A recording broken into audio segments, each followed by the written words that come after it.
বার্তার স্বাদ বৈচিত্র্যে আজকের রেসিপি জুসি ফ্রেঞ্চ টোস্ট। যদিও এই খাবারটি কম বেশি সবাই তৈরি করতে পারে, তবে গতানুগতিক নয়। আজ আমরা একটু ভিন্নভাবে তৈরি করে দেখাবো ফ্রেঞ্চ টোস্ট।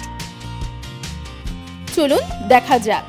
আমরা 4 টুকরো ব্রেড দিয়ে ফ্রেঞ্চ টোস্ট তৈরি করব। আর এর জন্য উপকরণ নিচ্ছি 2টি ডিম, তরল দুধ আর বাটার। এই খাবারটিতে কোনো চিনি ব্যবহার করছি না, তবে আপনারা চাইলে করতে পারেন। প্রথমে একটি বাটিতে ডিম দুটি ভেঙে তাতে 2 কাপ তরল দুধ ভালোভাবে মিশিয়ে নিব।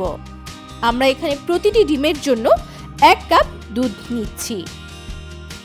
দুধ আর ডিম ভালোভাবে মিশে গেছে। এবারে এগুলো একটি ছড়ানো বাটিতে ঢেলে নিব। এবারে ব্রেডগুলো কেটে নিচ্ছি। যেহেতু ব্রেডগুলো একটু বড়, তাই আমি এগুলো সেভাবেই কেটে নিব। অর্থাৎ 4টি ব্রেডকে মোট 12 টুকরা করেছি। ছোট ব্রেড হলে হয়তো 8 টুকরা হতো। আপনারা আপনাদের পছন্দ মতো কেটে নিতে পারেন। এবারে কাটা ব্রেডগুলো দুধ ডিমের মিশ্রণের মধ্যে একে একে ডুবিয়ে দিব এবং প্রায় 30 মিনিট ভিজিয়ে রাখব। আর এটাই হলো এই ফ্রেঞ্চ টোস্টের ভিন্নতা।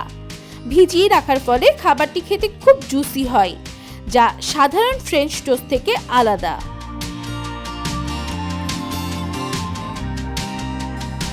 এবারে ব্রেডগুলো ভেজে নিব বাটারে। মাঝারি আঁচে ফ্রাই প্যানে 1 টুকরো বাটার দিয়ে তাতে ব্রেডগুলো দিয়ে ভেজে নিব।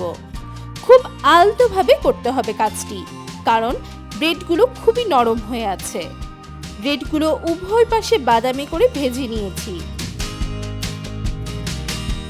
তৈরি হয়ে গেল মজাদার জুসি ফ্রেঞ্চ টোস্ট।